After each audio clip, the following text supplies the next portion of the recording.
咁見證人咧就需要係非利益嘅有關者。如果見證人喺遺產下面係有得益咧，咁就冇資格作呢個見證人㗎啦。咁所以見證人一定要係一啲咧，即係冇任何利益瓜葛嘅人嘅。另外咧喺呢個條件之下咧，仲有一個咧就只係就住不作心肺復甦術而設嘅不作心肺復甦術命令嚇。咁而呢個命令咧就係要由2個註冊醫生去簽發。咁其中一個咧必須係專科嘅醫生嚟嘅，喺病人心肺停頓嘅時候咧先至用得着嘅呢一個嚇。咁預設醫療指示咧就只會喺訂立人冇辦法向醫護發出指示嘅時候先至生效嘅喎。即係話如果呢個訂立人佢仍然係清醒啦，佢仍然可以能夠同醫護咧去發出佢嘅指示嘅話咧，咁就唔需要用到呢一份嘅文件。又好似即係剛才咁所講啦，咁喺發生意外嘅情況之下，又或者其他嘅疾病，咁但個病情又未去到法例所列明嘅嗰3種情況嘅話咧，咁預設醫療指示咧都唔會生效嘅。喺條例生效之前嚇，如果咧你係我已經係簽咗呢個預設醫療指示啦，咁咧只要嗰個指示係按住法例所定嗰個格式，咁咧去到7月31日。法例生效嘅時候咧，咁佢就會有呢個法律嘅保障㗎啦。咁但係喺法例生效之前，即係7月31號之前啦，如果家人反對嘅話咧，咁你就算係簽咗呢個預設醫療指示，醫生都要跟家人嘅意思如果家人話要救，醫生都要救。7月31號之後咧，咁就家人講乜都唔得㗎啦總之以你嘅意願為準咁啊。咁所以即係其實喺訂立呢一個預設醫療指示之前或者個過程嘅裏面咧，其實我覺得大家都同屋企人商量一下咁咧就等大家都有一個共識咁就免除咗即係將來咧喺救同唔救之間咧，大家有咩嘅爭拗啦咁樣。咁而呢個預設醫療指示而家咧就係以紙本形式去簽啦。簽好咗嘅預設醫療指示咧，咁最好你就放喺一啲當眼嘅地方啦，或者你係隨身帶住啦。咁如果係住院舍咧，就可以俾一份即係院舍去 keep 住啦。咁另外一份咧就要俾醫生放喺醫療記錄裏邊。咁你可以透過醫生將呢個紙本去嘅預設醫療指示咧係上載到去醫健通咁亦都考慮到咧，即係救援行動裏面咧，其實醫護人員咧即係作出個決定時候咧，其實都係一瞬間嘅決定咁呢個條例亦都係即係定明咗啦。如果醫護人員咧，其實佢係唔需要咧去搜你嘅身，亦都唔會去抄你嗰啲物品，睇下你究竟有冇設立呢個預設醫療指示嘅喎。咁所以如果係即係不幸地如果我話立咗呢個預設醫療指示咧，但係去到緊急嘅關頭都係俾人救翻喎咁樣。咁就唔好怪即係唔好怪呢啲醫護人員喎因為法例嘅原則就係咧，如果有疑問，救人係第一嘅咁樣。咁病人嘅意願咧，其實都有可能咧跟住個病情嘅改變而有變化。咁所以咧，訂立咗嘅預設醫療指示咧係可以修改、可以更新同埋咧係撤銷嘅。咁新版本嘅預設醫療指示表格裏面咧，仲有一段咧撤銷嘅條文簽咗名就可以即時撤銷係啦。咁就會係即係快捷簡單咁樣。咁訂立預設醫療指示拒絕維持生命嘅治療，同我哋嘅信仰究竟有冇衝突嘅咧？唔知大家有冇諗過呢個問題咁我哋都知道咧，我哋嘅生命係神所賜㗎嘛咁生命嘅主權就喺神嗰度喎。咁以前嘅人其實咧，生命去到盡頭嘅時候咧，佢就係好自然咁就係走向死亡。但係咧，隨住醫療科技進步啦咁呢個維持生命嘅儀器藥物甚至或者係基因改造工程咧，其實都可以咧幫個病人延長佢嘅壽命。咁即係話咧，你靠住呢啲維生嘅儀器啦，或者藥物咧，咁令到個病人就唔使死住但係咧可能會陷喺長期嗰個病痛或者甚至陷喺昏迷嘅個裏面。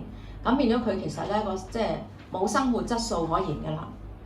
瞓喺啲病床，插咗好多嘅儀器，定時定候咧，可能有人咧透過啲喉管咧去餵營養奶餵水咁樣，係咁樣咧係吊住嗰條命喎。咁究竟係咪應該咧？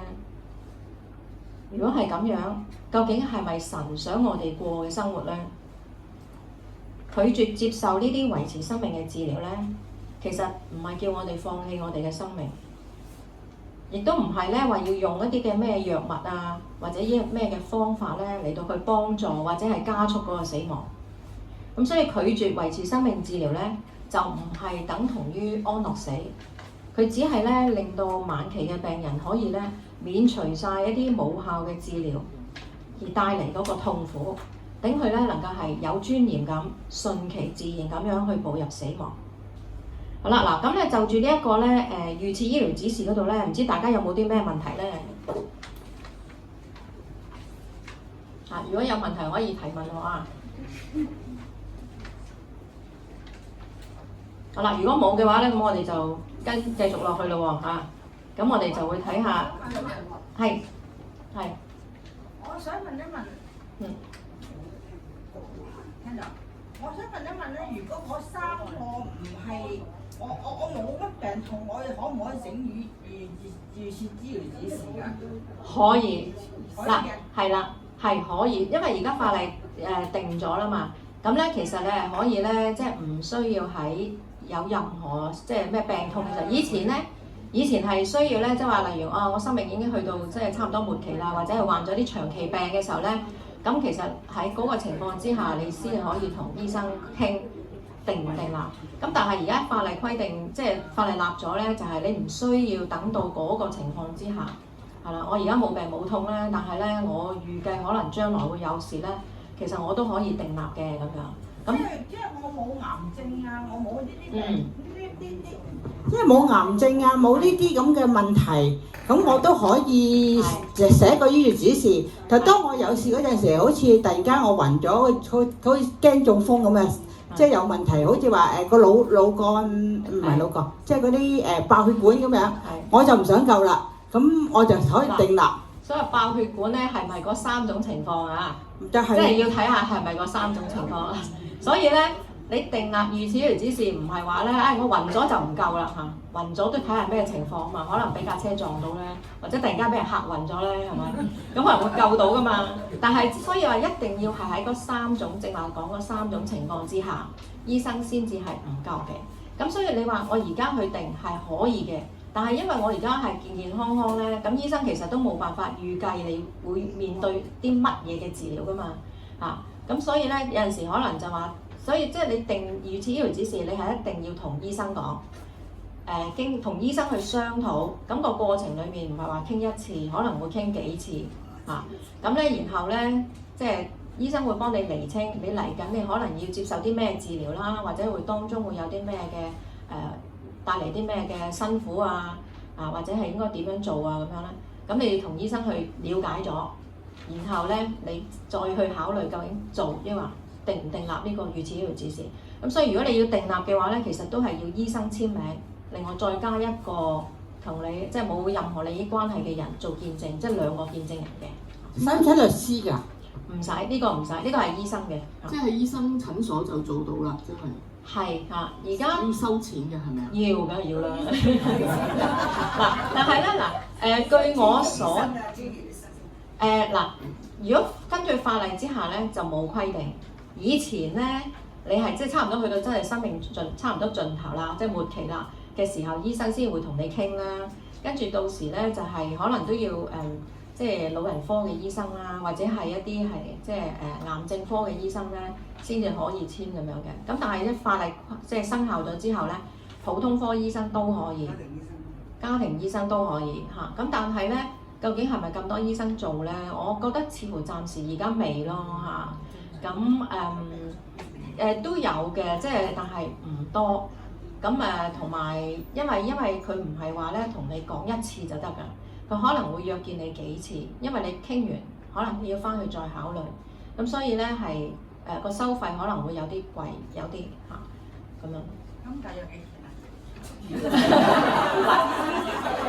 嗱，我咧就唔係醫生，我唔係醫生。咁都有個上限因為呢啲海鮮價嚟嘅，海鮮價嚟。即係咧每個醫生收費都唔同。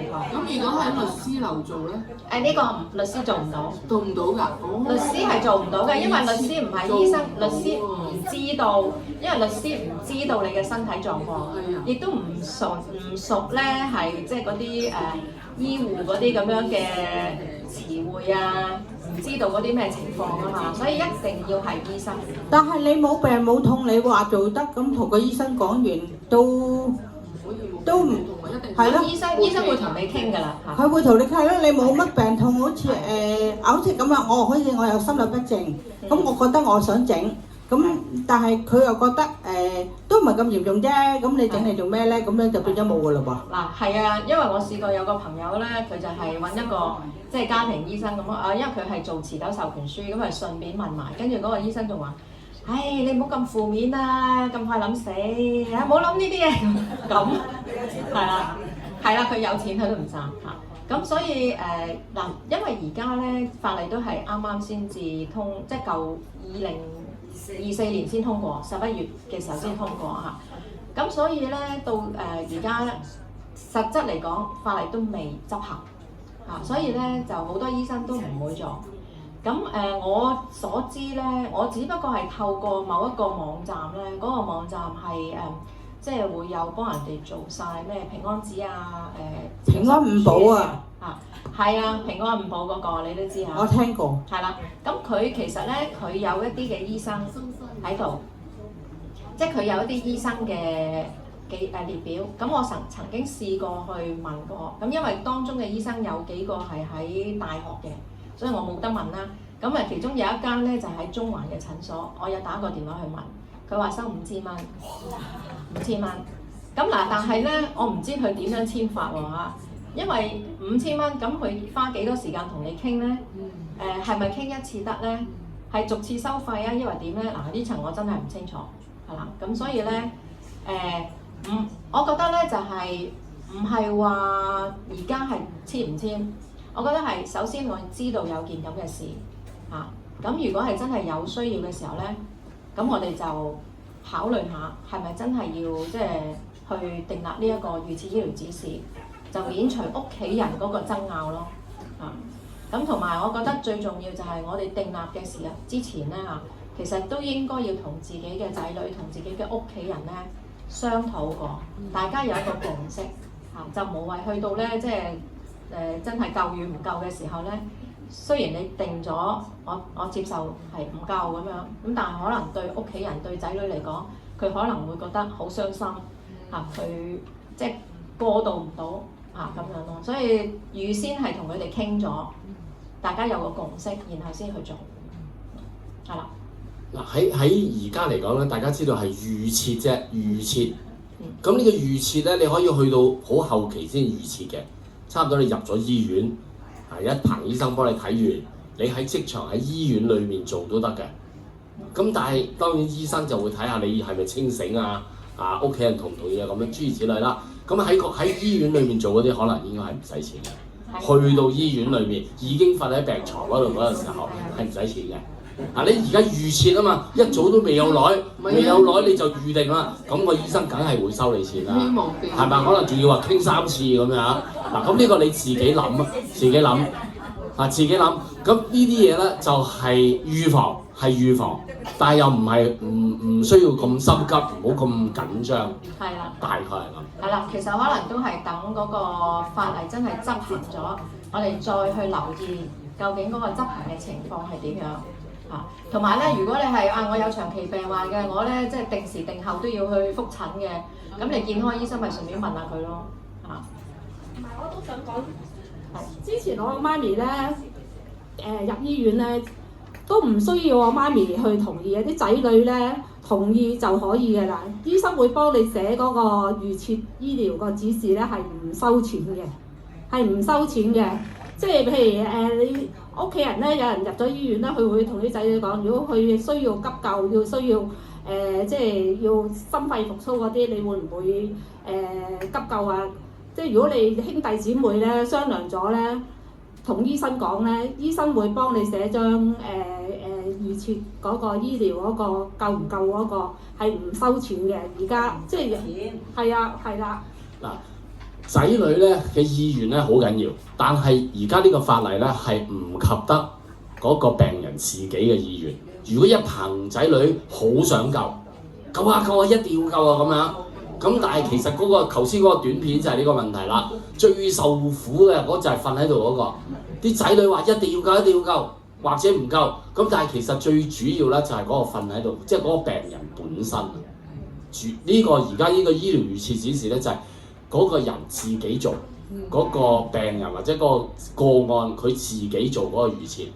咁當然頭先呢個即係大家都明啦，即係救係好辛苦嘅。咁通常咧就係嗰個病人就一早預設咗唔好救啦咁。但係啲仔女可能唔捨得咧，一定要救，一定要救嗱，咁就有衝突。點解呢個法例一定要生效啊？就係咁解啦。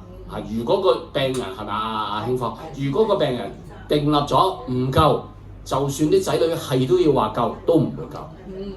啊，咁即係係啦。剛才個姊妹分享嗰個咧，即係話係由即係仔女去同醫生講，或者醫生問仔女嘅情況咧，其實應該就係話嗰個病人已經係冇意識，佢應該咧係已經表達唔到任何嘢，咁樣咧個醫生先至會問啲仔女嘅，係啦。如果個病人仍然係可以自己自決嘅話咧，咁醫生係唔會問啲仔女嘅，嚇。咁因為都係以嗰個病人嘅意願為準啦，咁樣。咁嗱，我又喺度咧，即係花少少時間講另外一個笑話俾大家聽。我係上堂聽阿老師講，佢話咧有個高官，佢咧就已經係病入膏肓㗎啦，其實就冇得救。但係咧，即係佢嘅仔女咧，就一路咧都叫醫生要繼續努力去救，努力去救。嗱，聽完就好啦，唔好講出嚟。咁咧。佢就話咧，有次有個朋友去探啦，咁啊無意之間咧聽到啲仔女傾偈啦，咁其實點解冇得救啦，都仲要繼續 keep 住去救咧？點解？唔係，係啦，有糧食啊，因為高官啊。因為高官啊嘛，佢食長糧啊，佢一日唔死，佢一日都有長糧食啊嘛，咁佢份遺產咪越滾越大咯，係咪？咁所以係啦，所以咧，即係我覺得我哋即係年紀大咧，其實到咁上下時間，我哋自己都應該諗定，同埋咧，我覺得同仔女講咗先，我自己都會㗎，即係有時睇下電視咧，睇到呢啲咁嘅狀況咧。我就會同個女講，嗱，第日咁就唔好救我啦。即係咧，把握時機，大家溝通，唔使一定要咧，哇！我哋今日要開會傾啲嘢，睇下電視咪講兩句咯，係咪？即係不停咁樣將呢啲嘅意念同佢灌輸啊。咁我覺得大家即係開放啲去討論啊。咁真係去到即係有需要嘅時候咧，咁你自己唔使去到嗰時先至諗啊嘛，你而家已經諗定啦。咁去到嗰時真係要做啦，咁咪叫醫生幫手寫咯，係咪？好，仲有冇其他問題？要第二啲啦。係啦，快啲啦，要。好，跟住落嚟持久授權書。嗱，咁咧，我之前喺網上睇咗一則新聞啊，佢話咧湖南咧有一個62歲嘅老婦人咧就病重住咗院，咁咧就叫啲仔女咧帶個身份證去銀行度提款。愛嚟做咧支付醫療費用，咁啦，咁咧嗱，根據銀行講下，就話咧佢個女係連續3次咧輸入錯誤嘅密碼，咁於是咧就即係攞唔到錢啦。咁但係咧就根據屋企人講咧，佢就話銀行職員咧就話要求一定要呢一個老婦人咧親自去醫院親自去銀行嗰度咧先至可以辦理咁樣。咁於是屋企人就用輪椅將個老婦推去銀行，但係老婦人去到銀行嘅門口咧就死咗啦。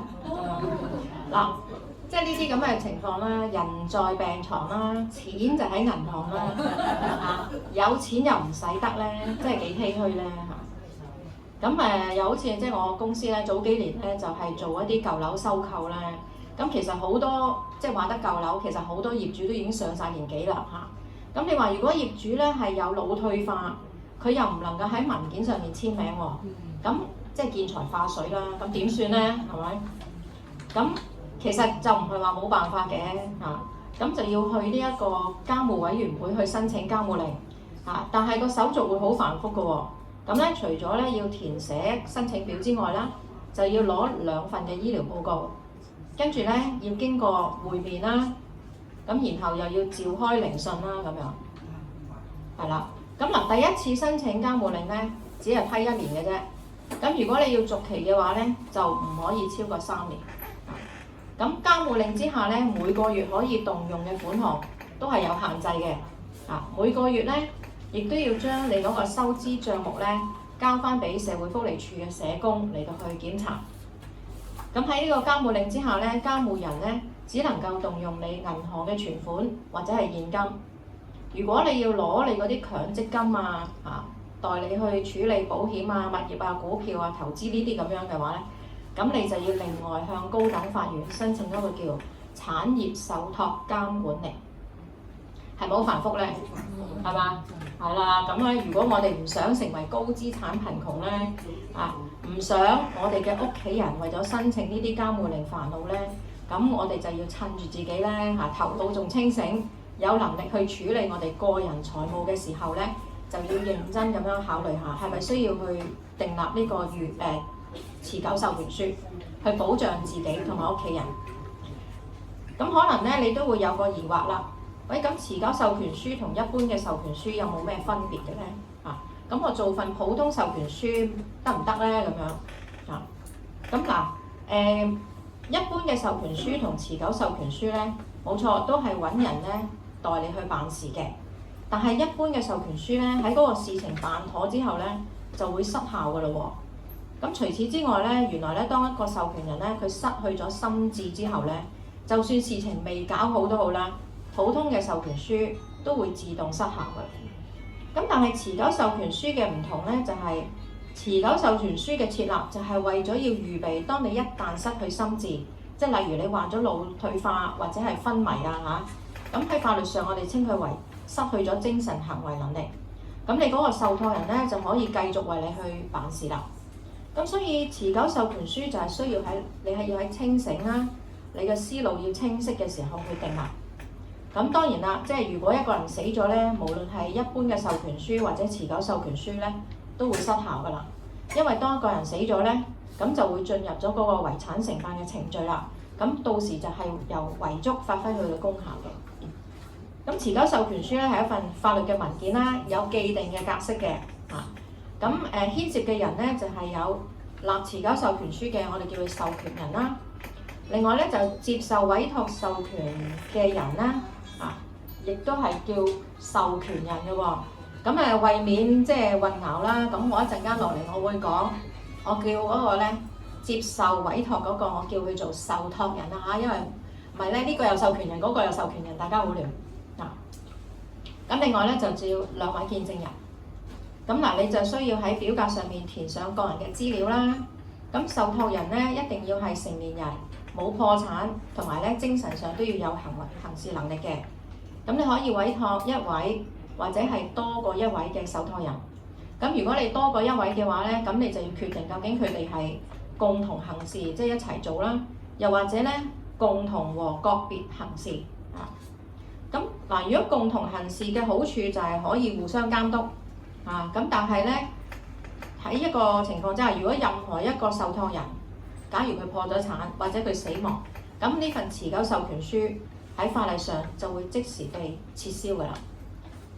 咁如果係共同同埋個別行事咧，就比較靈活啲啦咁如果其中一個受託人係破產或者死亡咧，就唔會影響另外嗰個受託人佢去執行呢個持久授權書嗰個效力嘅。但係個唔好處咧就係咧兩個受託人之間佢哋係唔需要有一致嘅決定，咁可能會引起咧即係濫用權力嘅問題啦。咁所以咧，究竟你要委託邊個做你嘅受託人？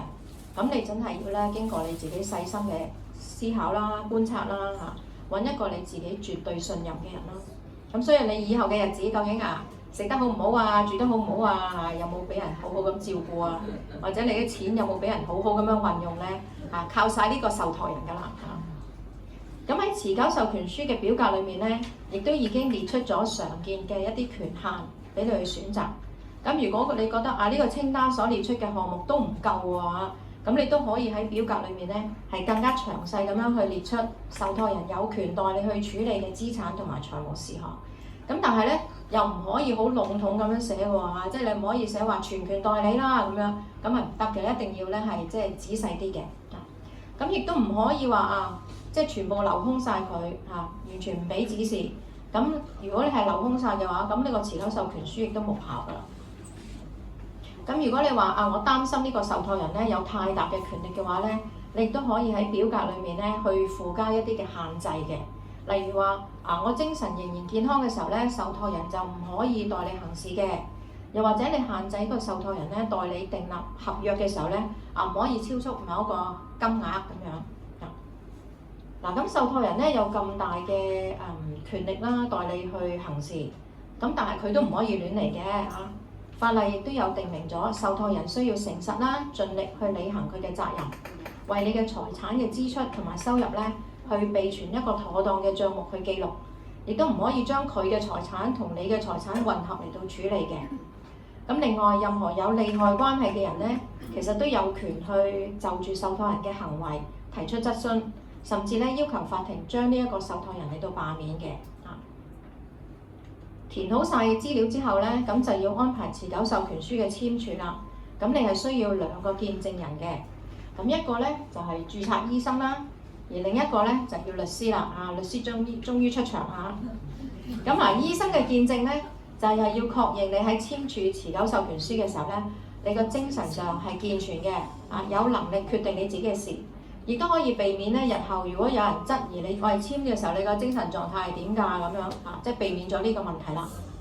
咁註冊醫生咧就唔一定要係精神科醫生普通科醫生都可以嘅咁所以坊間嗰啲家庭醫生啦，或者係診所嘅醫生咧都可以嘅。咁當然你揾佢要收費啦咁醫生同埋律師咧就唔可以係你嘅受託人，唔可以係受託人嘅配偶，又或者同你或者受託人有血緣關係或者婚姻關係嘅人咁咧，所以最好就係揾一啲咧同你冇啦冇楞，或者咧係只係你嘅朋友嗰啲咁樣嘅醫生律師咁最後咧，受託人都需要喺持久授權書上面簽署，去表示佢願意做你嘅受託人。咁所以就唔好諗住不如我委託我個仔，不過我唔想俾佢知住，咁又唔得喎，因為佢要簽名㗎好啦，咁簽署持久授權書嘅時候咧，最理想當然就係全部人都喺度啦，即係全部人即係咩醫生啦、律師啦、受託人同埋咧係授權人啦，係咪？咁但係如果你話我要約齊醫生同埋律師咧，其實難唔難咧？難㗎係嘛？因為你要一係就律師去診所，一係就醫生去律師樓。如果你要佢咁樣出差，收費冇貴啲肯定貴啲啦，係咪？咁所以咧，法例上而家咧就容許授權人咧，首先你喺註冊醫生面前簽咗先，咁然後咧就喺28天之內咧就去律師嗰度咧去簽埋咁樣，係啦，咁就可以慳翻醫生同律師嘅時間。咁持久授權書幾時生效咧？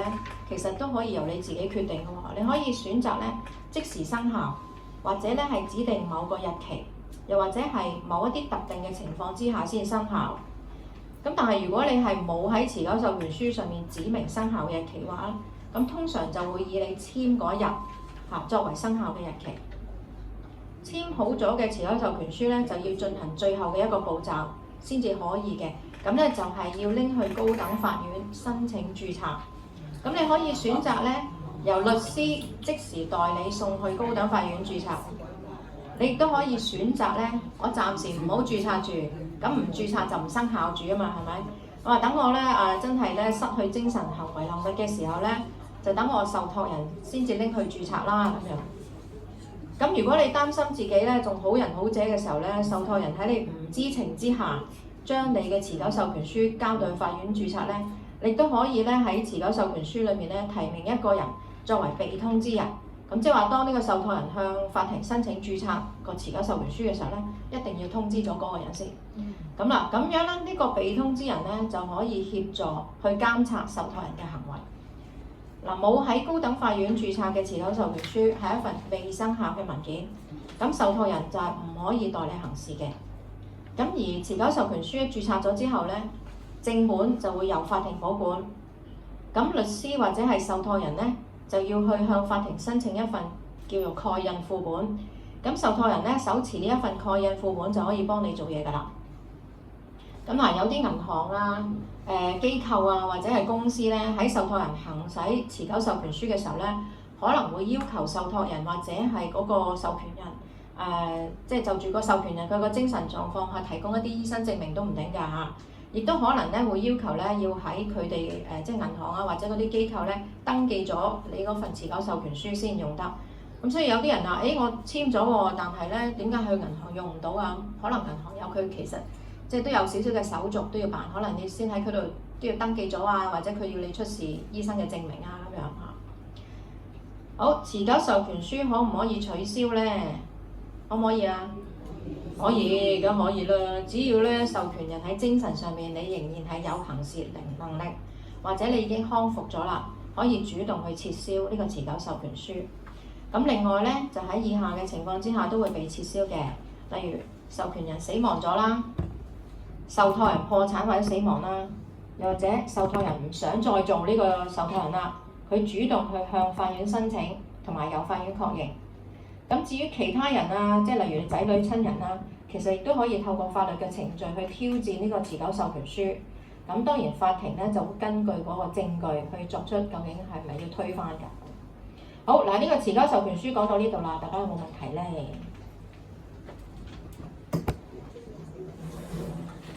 消化下先。係。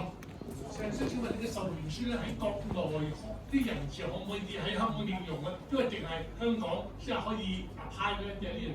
係，咁梗係淨係香港啦。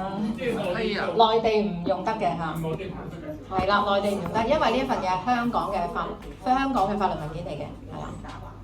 即係授權咧，即係佢幫佢行使嘅應該係可以法例又冇講話佢唔，即係有冇規定佢唔一定要係香港人，係啦。其實都有人問過我，喂，咁如果我個授權人諗住係俾我啲仔或者女嘅咁樣，但係佢哋係移咗民嘅，係。咁嗱，第一佢要翻嚟簽啦，係咪？第二佢人唔喺你身邊咧，佢點樣去照顧你咧？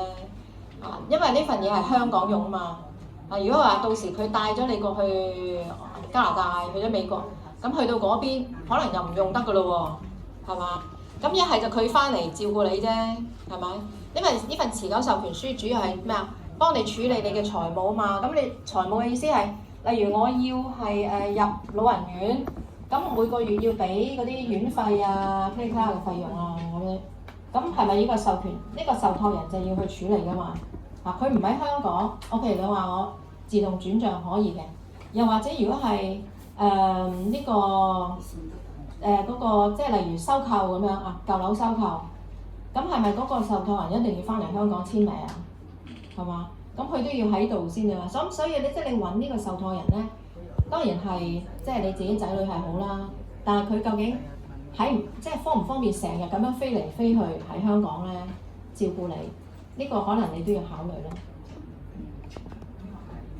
好，係。我想問，如果受託人頭先可以話有兩位嘅，可唔可以譬如講 A 兩個人？可唔可以 A 咧就受託呢一紮事務 ，B 就受託另外一紮事務㗎？可以嘅嚇，但係就你要同律師講清楚，即係寫清楚佢啦。頭先講話受託嗰個主要錢嗰度啦嚇，咁如果佢啲錢用晒，但係咧佢有好多資產嘅，係。咁係咪又要再申請過另外一張先得咧？但係佢又已經係瞓喺嗱，因為咧持久授權書上面咧，我正話又話咧，其實佢已經係將一般嘅嘢咧，佢已經列晒出嚟，你只要剔就得㗎啦。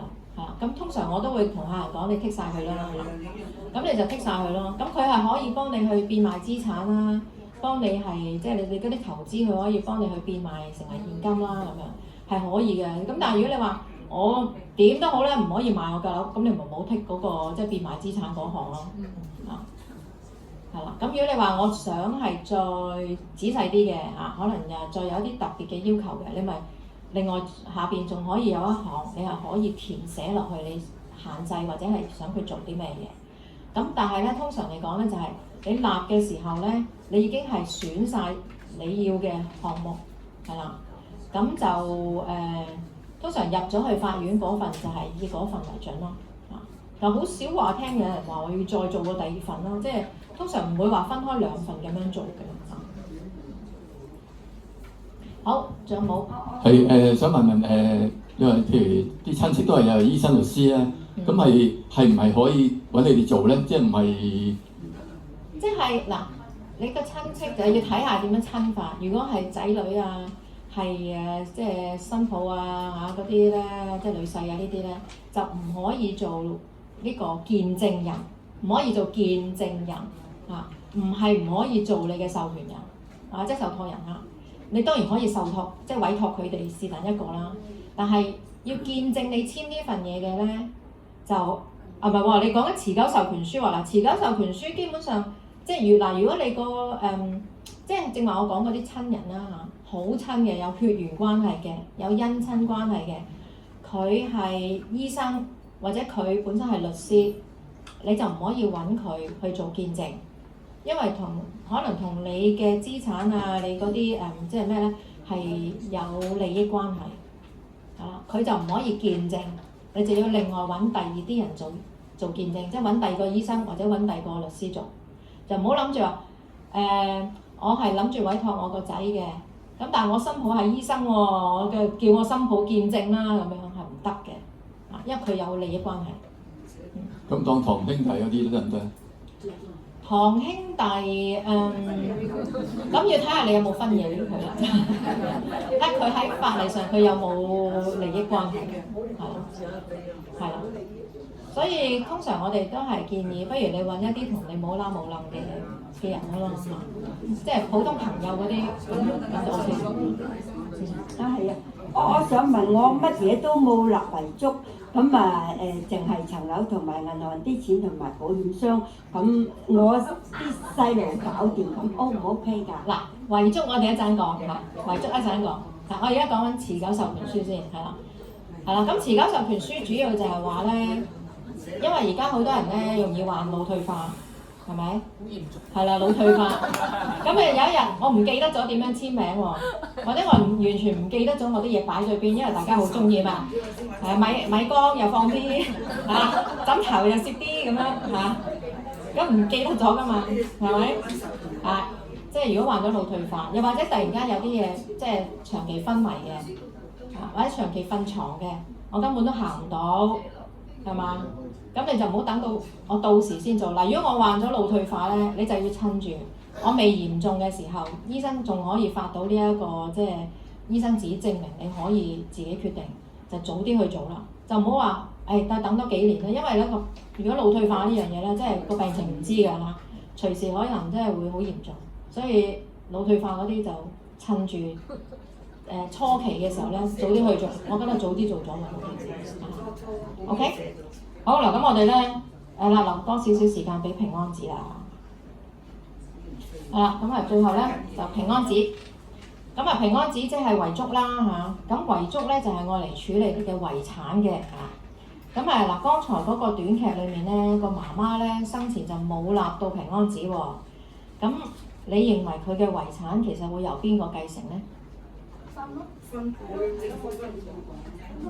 政府唔會理你嘅。仔女嘛，即係我哋就呢度見咧，佢有一個仔一個女呢兩個仔女係咪？咁其實咧，第一先要問個問題，究竟咧，即係老伴仲喺咪度先咁如果佢個老伴仲喺度咧，咁老伴都有噶嘛，係咪？如果老伴唔喺度咧，先至輪到啲仔女結婚嘅咁樣。不過咁如果佢冇立平安紙，咁佢要去即係啲仔女去申請遺產承辦嘅時候咧，咁佢就要提供埋咧，即係佢哋爸爸即係佢個老伴啦，佢個身份證啦、死亡證同埋結婚證書，去證明佢哋嘅關係，係啦。咁我有一個類似嘅個案咧，就係其實個爸爸咧死咗好多年㗎啦，即係咁但係咧個爸爸咧唔知點解咧冇身份證、冇死亡證、冇結婚證書。嗱，兄弟姊妹之間咧，淨係得客人一個有出世紙嘅啫。佢有幾兄弟姊妹，得佢一個有出世紙。咁咧最離奇咧就係、佢出世紙上面佢阿爸個名咧，同佢阿哥講嗰個咧又唔同喎。唉，真係啦，嗱呢單嘢我諗搞咗成半年都有，起碼啦。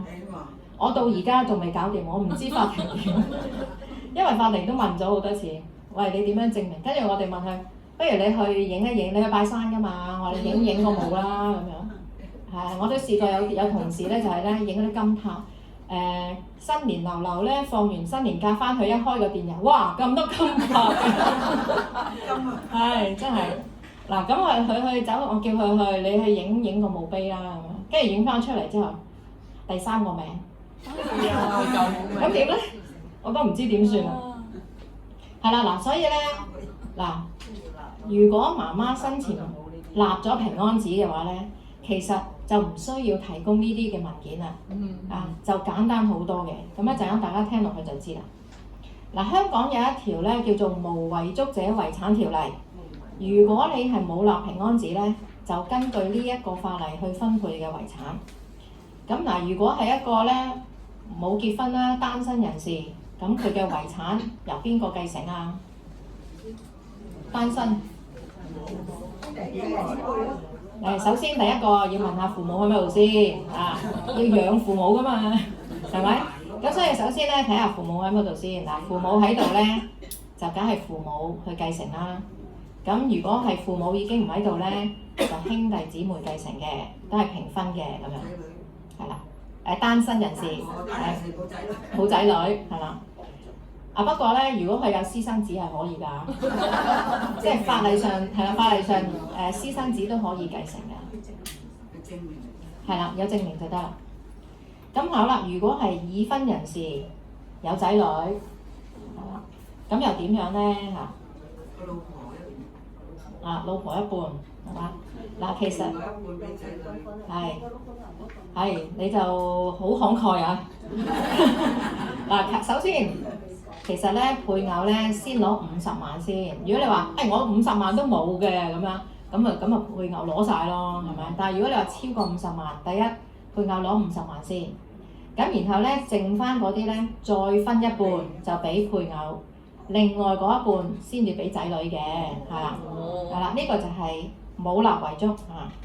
咁好啦，如果呢個人咧結咗婚，但係又冇仔女喎，佢又冇立平安紙喎，咁個遺產係咪俾晒配偶咧？係咪啊？係啊。係。我結咗婚喎。我結咗婚㗎啦喎，佢有老婆㗎喎呢個，係咪俾晒老婆啊？唔係俾一半，又俾一半。係啦，嗱，咁啦，原來咧根據呢個無遺囑者遺產條例咧，結咗婚冇仔女，配偶咧今次攞多啲，先攞100萬，係啦。咁如果攞完100萬之後仲有錢剩咧，咁就再分一半。就係俾個配偶嘅，而另一半咧就由個死者嘅父母去平分。咁如果父母都唔喺度咧，就由佢嘅兄弟姊妹平分。係啦，因為咧都試過有人咁樣話啦，咁樣唔公平啊！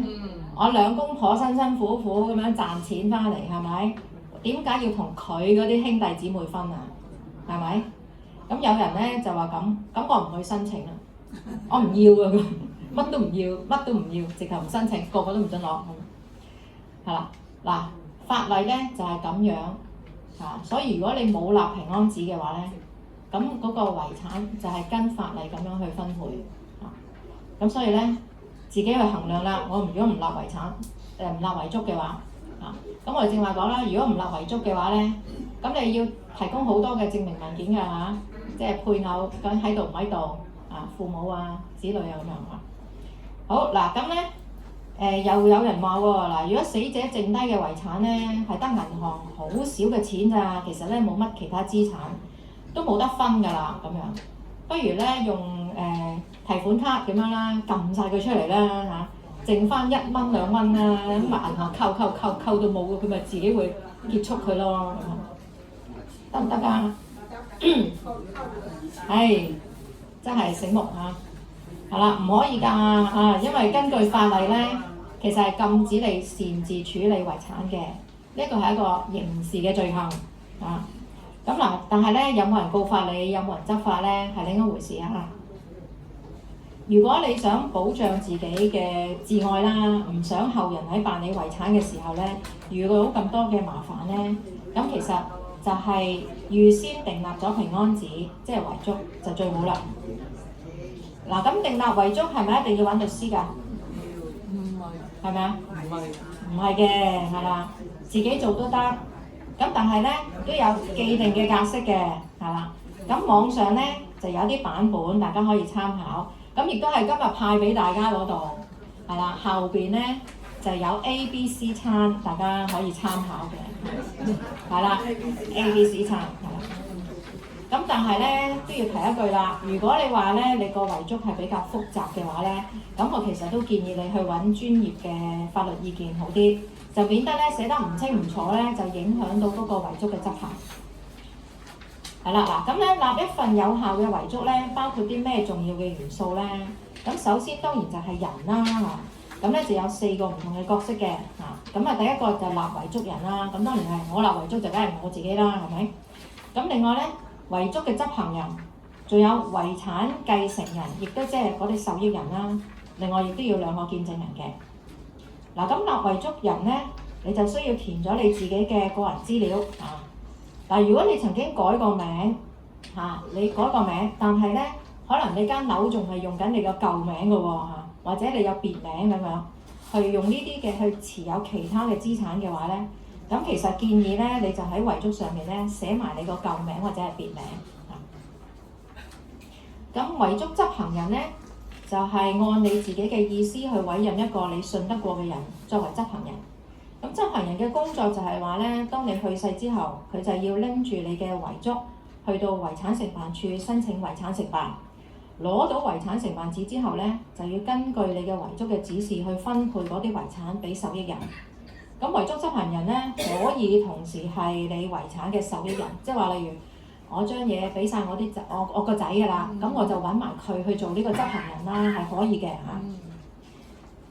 咁另外你可以委任1個或者多過1個嘅執行人，咁不過咧最多只可以4個。如果你想佢哋共同行事嘅話咧，你就要喺遺囑上面註明嚇。通常唔寫明嘅話咧，就即係咧佢哋可以共同行事啦，或者係個別去執行咁樣。遺產繼承人咧，亦都即係受益人啦，就係你打算將你嘅產業遺贈俾佢嘅嗰啲人。簡單嚟講，就係將所有嘅嘢俾晒繼承人啦。咁呢個係最簡單嘅方法。咁你亦都可以咧按你嘅心意咧去做分配嘅喎。你亦都可以將你嘅遺產咧捐贈俾一啲嘅慈善團體。咁如果你話我有物業咧，我只係想將呢個物業咧係遺贈俾指定某一個咁樣，咁你就要另外分段去註明啦。咁不過要留意一下啦，如果你個物業咧係同太太或者丈夫咧聯名嘅物業而你係用長命契嘅形式去持有嘅話咧，咁就唔需要喺遺囑上面寫㗎啦。因為長命契嘅意思即係大家鬥長命啊嘛。咁只要其中一方去世咧，餘下嗰一個咧就可以咧攞埋佢嗰半份嘅業權㗎啦。咁所以咧你亦都即係咧，因為你已經係事先分配咗㗎啦呢個咁咧就你冇權將佢納入去遺產嚟到處理。咁其實嗰個註名手續好簡單嘅啫，只要喺田土廳登記個死亡證就可以註名俾另外嗰位業主。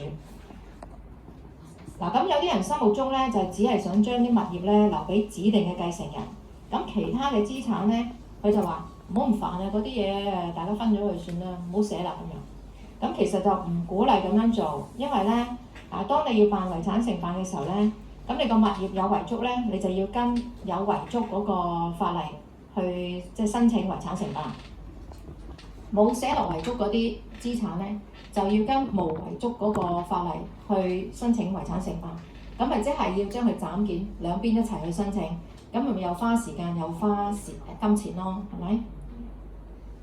好，如果嗱你有一個物業想分俾幾個仔女一齊持有嘅，咁其實咧都係提醒一下啦，你係要考慮下究竟佢哋會唔會同心去經營呢個物業咧？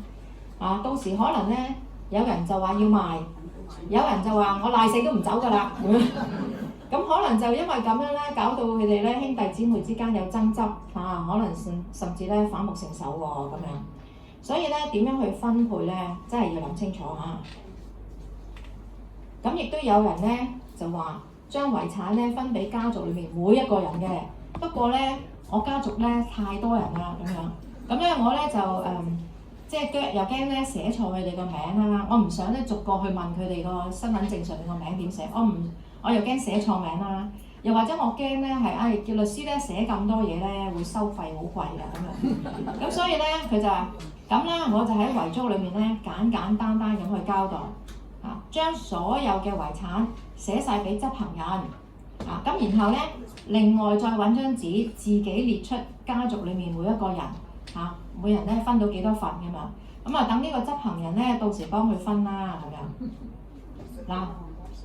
咁其實咧係啦，即係呢個風險啊，就係咧執行人咧，佢係有權將所有嘅遺產據為己有，因為你係俾晒佢啊嘛，咁佢可以唔分俾其他人㗎。咁你嗰張紙又唔係正規嘅遺囑咁你話佢係咪冇法律效力咧？又唔一定嘅不過咧，你就要點啊打官司咯，係咪？咁你咪會令到屋企人咧之間有爭端啦，甚至要打官司啦。咁又何必咧？係咪？咁所以咧，唔好怕麻煩，亦都唔好怕咧，即係話要俾多啲嘅律師費咁就隨便咁樣去寫一張咁樣嘅遺囑。喺香港立嘅遺囑基本上咧就只係涵蓋香港嘅資產啦。如果你喺內地有房產或者其他嘅資產，都可以寫喺香港嘅遺囑裡面嘅。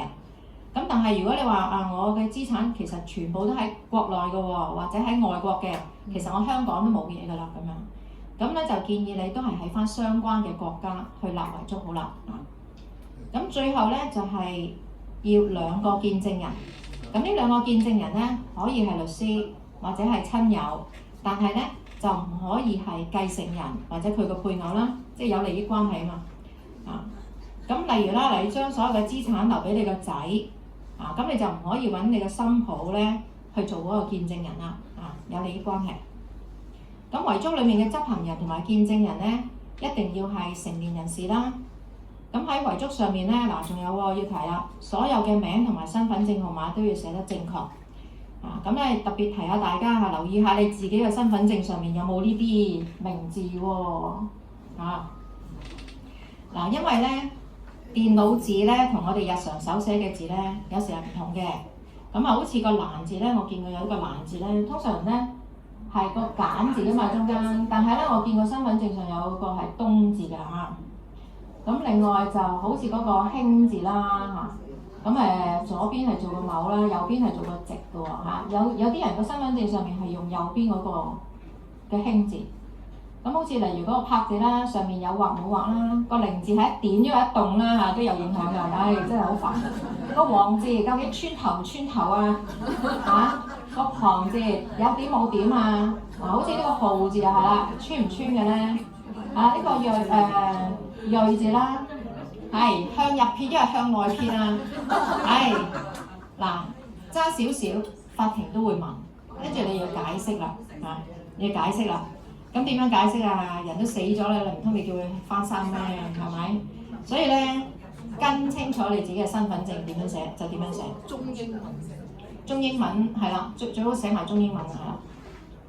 咁我又講一個個案啦咁咧就之前接咗一個客嘅，咁咧保障私隱咧，我當然唔會用佢真名啦客人嘅身份證咧，佢俾我係舊版嘅身份證。上面咧個名就叫做 Lee Xiaoming William 李小明咁但係因為佢移咗民好多年㗎啦佢而家嘅身份證明文件咧就用 passport 上面個名叫做 Lee William Seal 冇咗個名係啦。咁好啦，佢個媽媽都好醒目㗎啦，寫低咗遺囑。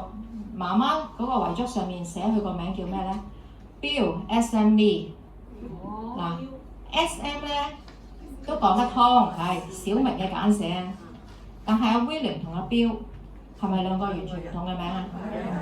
係啦，咁根據客人嘅解釋，佢就話：哦，因為阿 Bill 就係 William 嘅簡稱啊嘛，即係英文係有啲咁樣㗎，即係好似咧 Elizabeth 可能叫 Lisa 咁樣啊，咁一啲簡稱嚟嘅。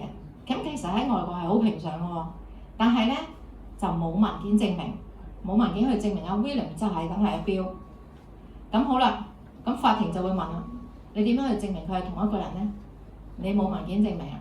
咁所以咧寫名係好重要，你寫落去平安紙上面咧。所以有時我都會問客人最好攞埋其他嗰啲人嘅身份證，我就照抄。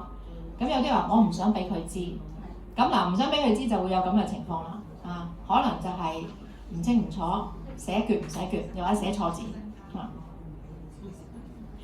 咁所以咧嗱呢個正確咁跟身份證寫名好重要。嗱喺香港立嘅遺囑就香港用啦，所以咧就立遺囑人咧就要喺遺囑上面聲明佢以香港為佢嘅永久居住地。咁而呢一份遺囑就係根據香港嘅法例去執行嘅。咁又問下大家啦，遺囑可唔可以改㗎？可以。點樣改法啊？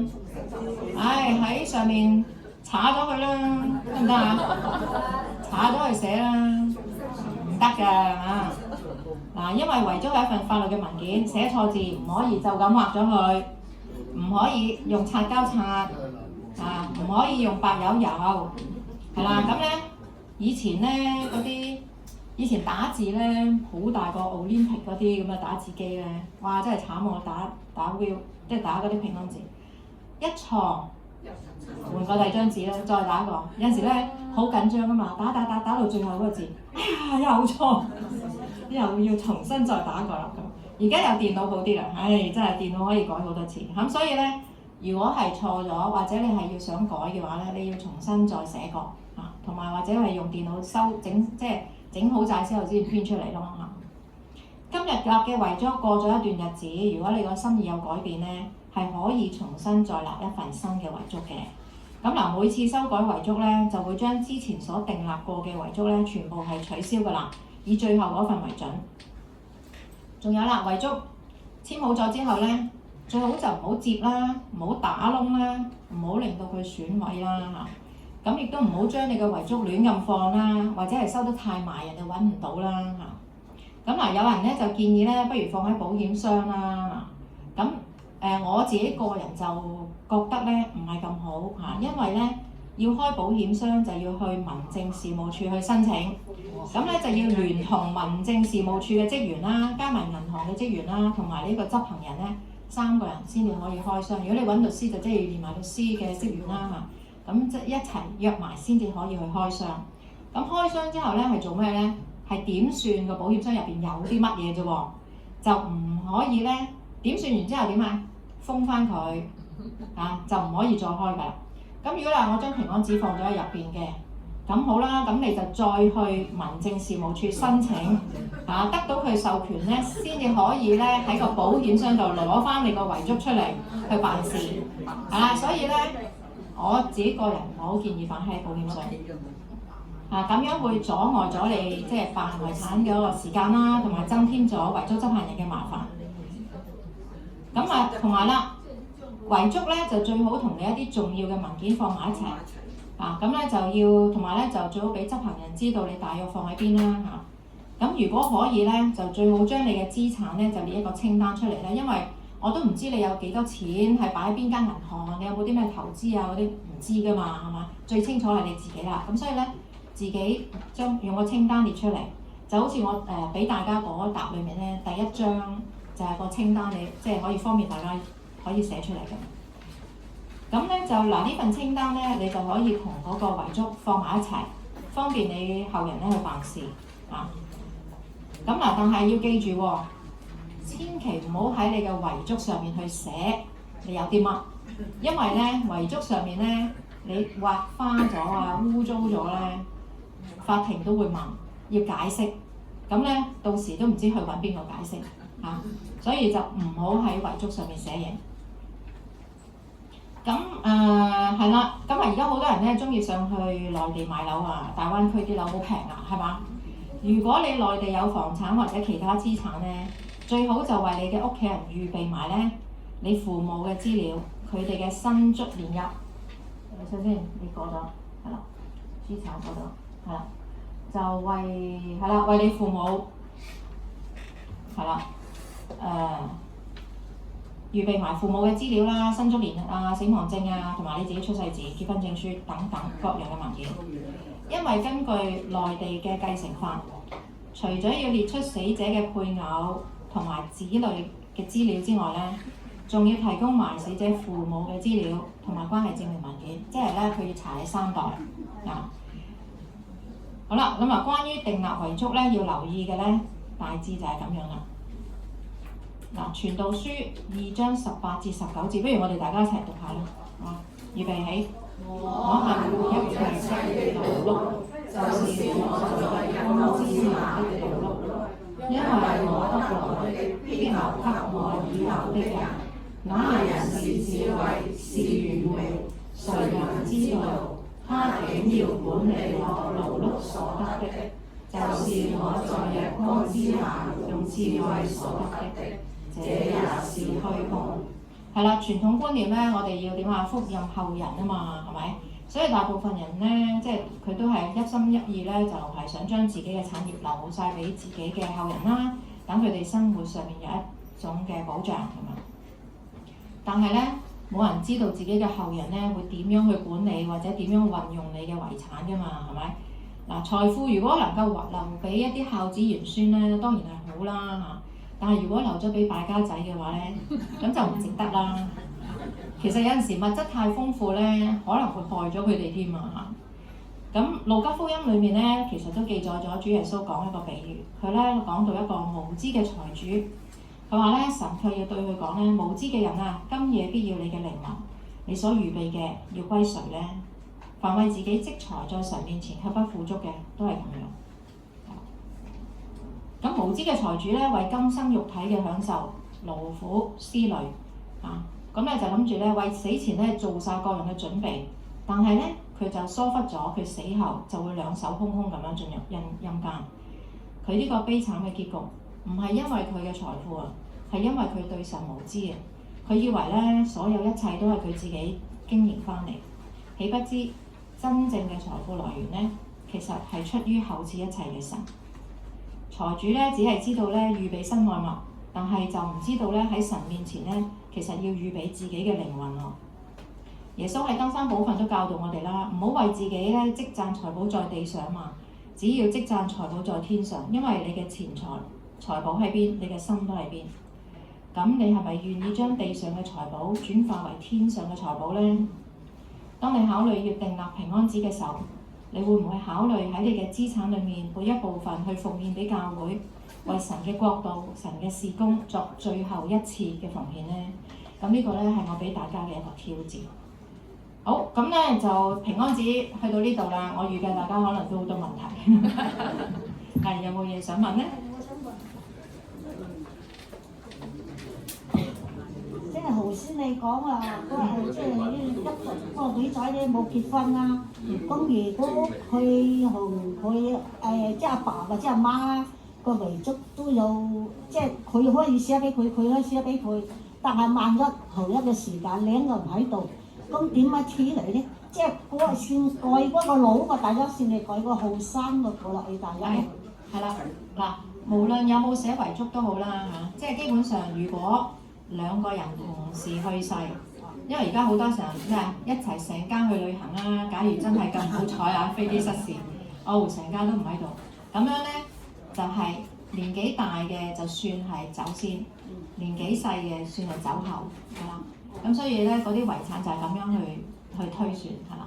咁我又想問下，如果話老啊嗰個改先到，即係話咗遺產俾咗嗰個後生啦，但嗰個後生都唔喺度啦，但係佢嗰啲遺產咧，俾佢阿爸或者佢阿媽，佢嗰啲細佬啊妹啊，仲有冇得分嘅咧？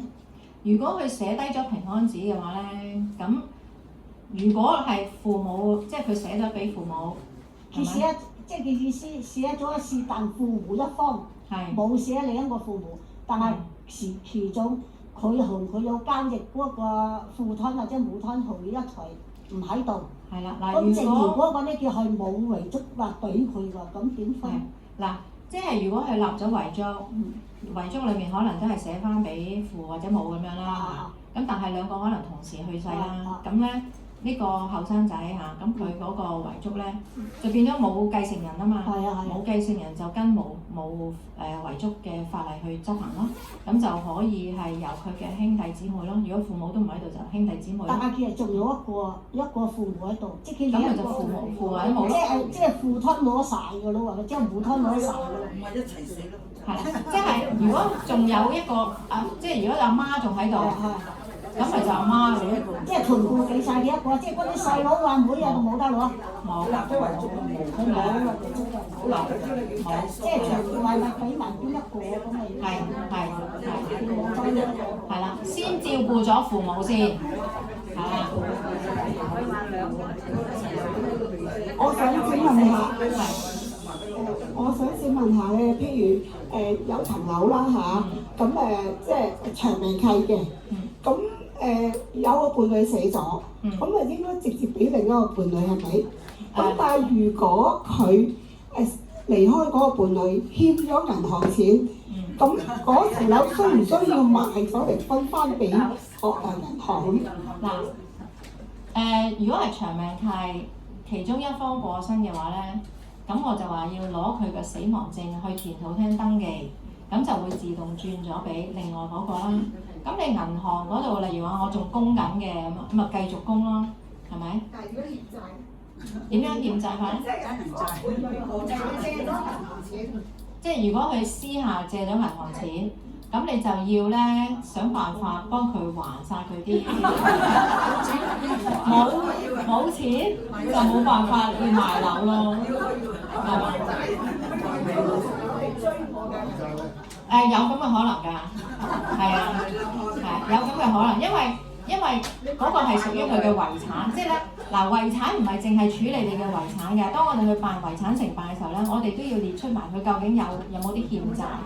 有啲人咧，例如銀行信用卡，我嗰期未找嘅，我都要列埋出去嘅。如果例如我係另外再同一啲財務公司啊馬底借咗錢啊嗰啲，咁我都要報埋落去。咁總之咧就係所有遺產就係我所有嘅資產要扣除晒所有嘅欠款，如果有稅務啊嗰啲扣除晒，然後先至可以分配。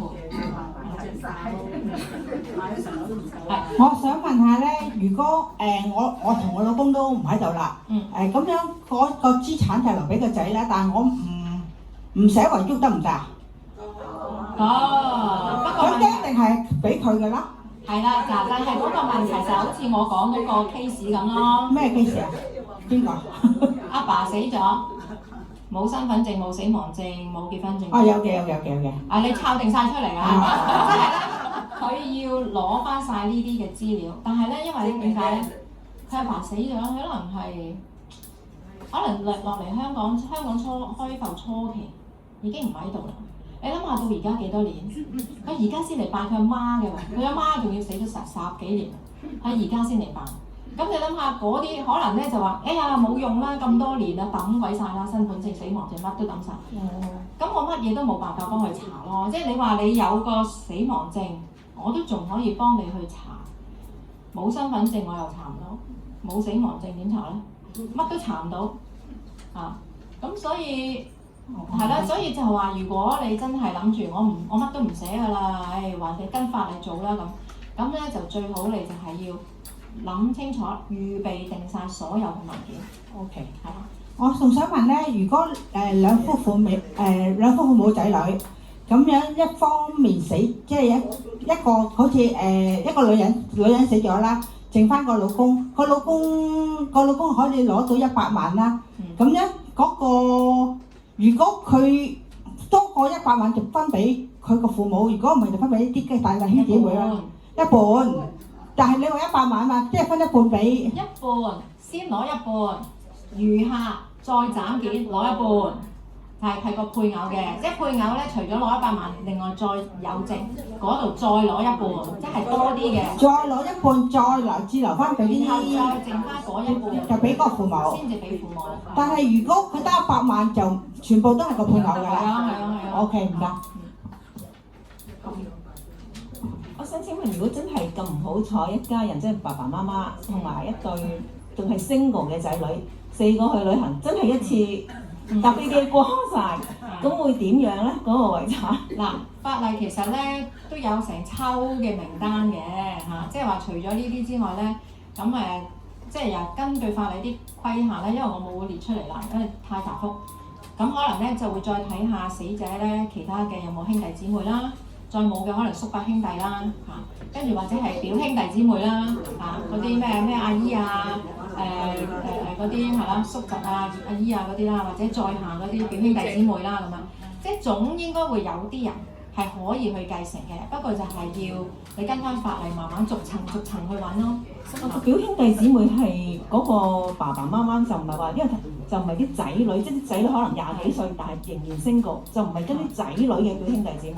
法例嚟講就會一層一層咁樣數落去，咁咧就年紀大嘅走先啊嘛。係咯。係啦，年紀大嗰份分俾再一路分到落去最細嗰個度啦嚇。咁最細嗰個，咁佢都可能有表兄弟姊妹噶嘛，係嘛？佢都有嗰啲叔伯兄弟噶嘛。即係法例有個 list 咁樣嘅。係啦，法例有嘅。但係嗰個 list 我哋可唔可以喺啲咩途徑 online 睇得到㗎？你可以上網去查翻我唔係好記得嗰條法例係乜嘢，不過可能係你可以去即係咧去查翻啲法例嘅，即係佢係可以 online 去 search 查到嘅，係啦 online 查到嘅，係啦。好啊，唔該。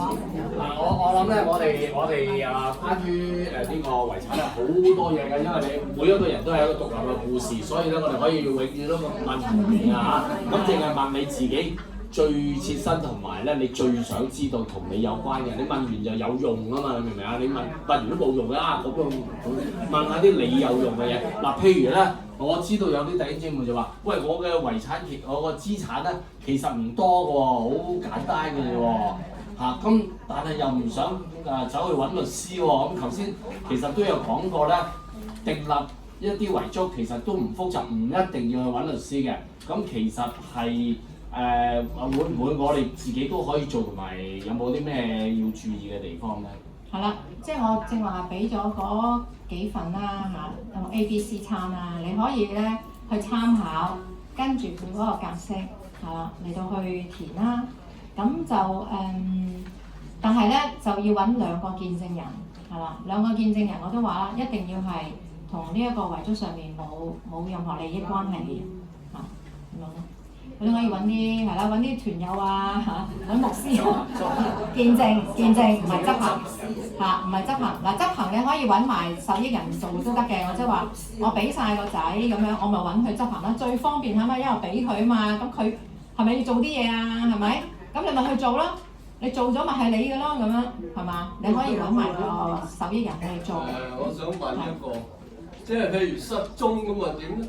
我啲仔女去旅行都冇翻過嚟，咁啊點咧？咁你咪立張遺囑唔好寫俾佢咯。唔係啊，我唔係啊，佢俾張遺囑，佢嘅遺囑點樣處理？即係失即係我仔女俾張遺囑我，但係我又攞唔到佢啲錢。嗱，失蹤人口咧。咁呢個就要 call 翻阿小甜甜嗰個 case 啦，係啦，咁咧就係話我唔記得咗啦，失蹤幾多年咧，你就可以去申請佢死亡，咁你就可以去辦佢嘅遺產承辦咯。即係幾多年之後嘅事咯。係啊。咁連我都死埋咧，咁啊點啊？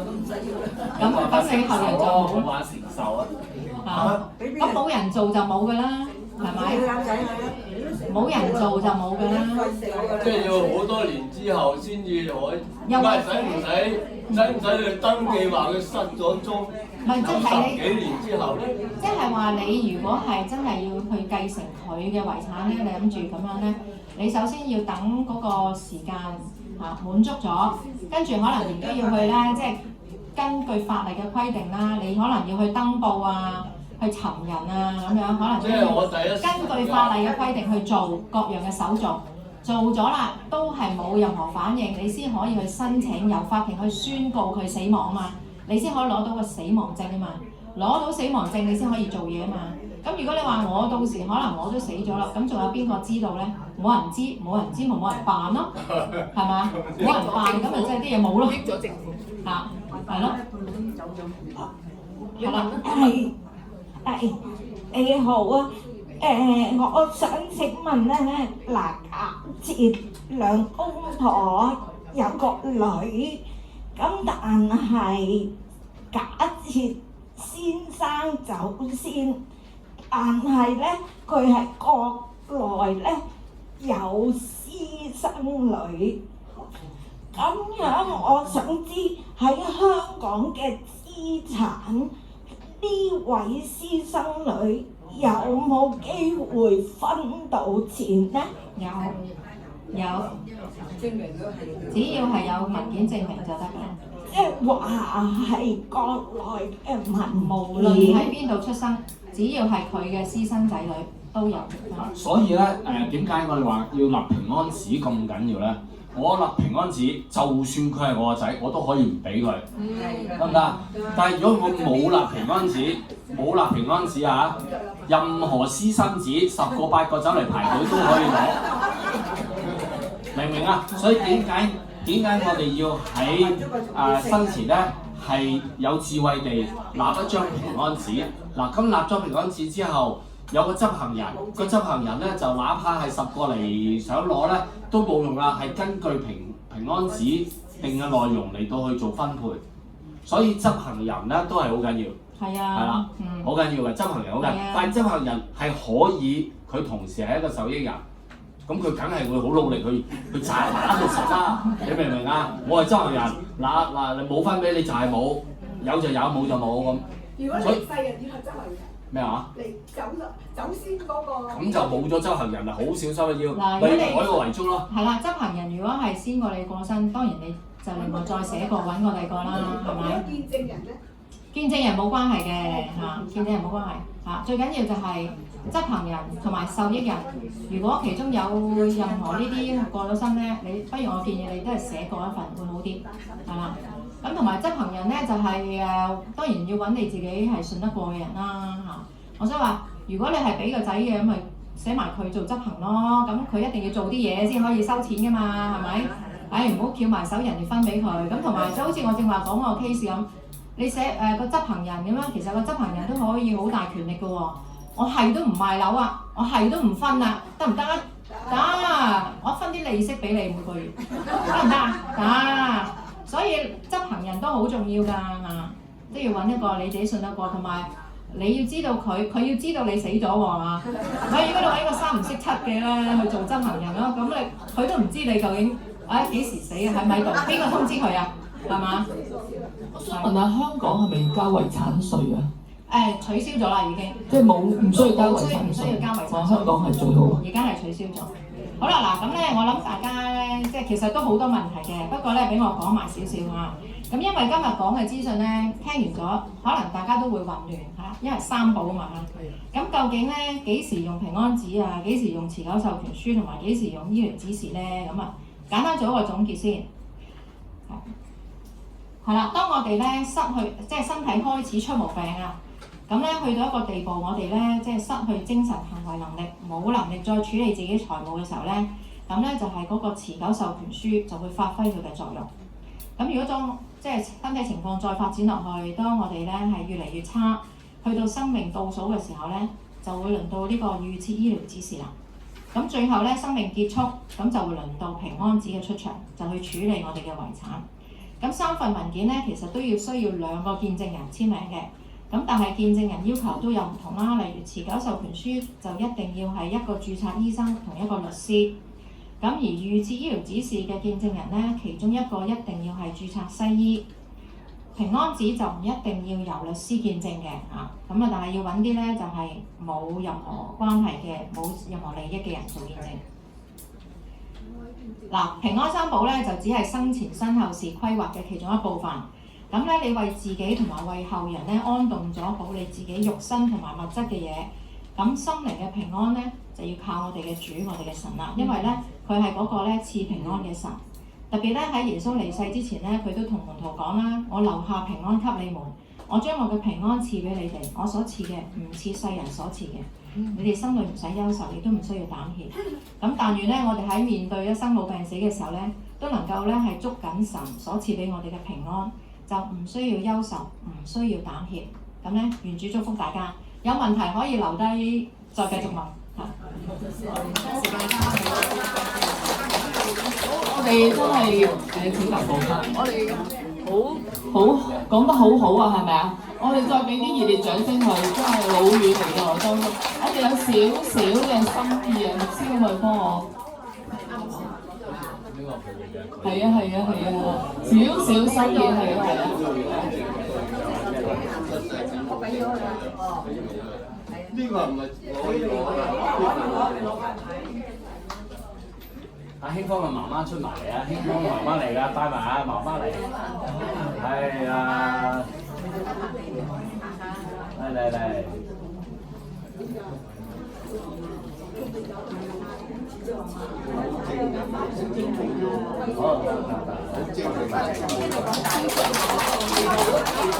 好啦，咁咧就阿 Cat 姑娘叫我為大家祈禱啦。咁啊，其實同最尾大家都好清楚，阿興芳姊妹咧真係一個好好愛主嘅姊妹，又講埋嗰啲平安紙身前嘅、身後冚唪唥都講埋晒㗎啦。最緊要咧就記得平安紙就唔可以揸住張平安紙貼喺度咧就好平安啊咁樣㗎，唔係嘅唔係嘅，我哋生命最終極嘅平安咧就真係有上帝先得㗎，係咪？聖經講㗎嘛，你要認識神就得平安，福氣就必臨到你啦。我哋認識神嘅意思咧，就即係神同我哋喺埋一齊，有好親密嘅關係。佢拖住我哋行，帶我哋行。我哋嘅神咧係永生嘅神嚟㗎嘛，所以一路帶我哋行，就算死亡咧都唔怕，因為可以經過死蔭嘅幽谷，去到永生之地啦嚇。咁所以希望大家咧係有各方面係得到保障啊。咁關於平安紙嘅完咗，真係有問題再問興芳姊妹。好，我哋一齊低頭祈禱嚇。我哋天父上帝，多謝讚美你俾我哋今日咧一齊喺度分享啦。生活裏面喺現實裏面，其實都好重要嘅題目。多謝主藉着興芳姊妹帶俾我哋咧係好充實。內容好豐富，俾我哋咧亦都有好好嘅教導。多謝主佢有生命嘅分享，唔單止係嗰啲資料知識，亦都係信仰信念。求主幫助祝福佢哋母女今日喺我哋當中，亦都係有平安嘅腳步回家。亦都求主祝福我哋每一位嘅弟兄姊妹朋友，讓我哋咧係身心靈因為有你自己嘅緣故咧，我哋係有保障。有把握，有平安，求你帶領賜福，多謝你，亦都讓我哋今日喺呢個假期裏邊繼續咧享受餘下嘅日子時間，多謝你，同心祈禱奉耶穌基督嘅名。好，我哋咧喜樂團咧係逢星期一同埋星期四。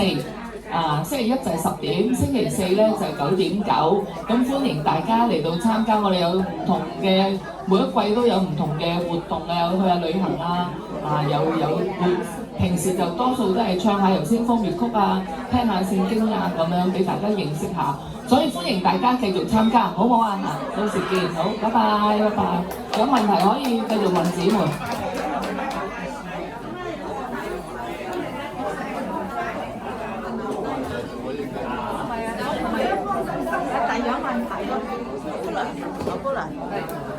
佢話有一個唔係關於平安嘅問題去問啊，關於平安主要都可以。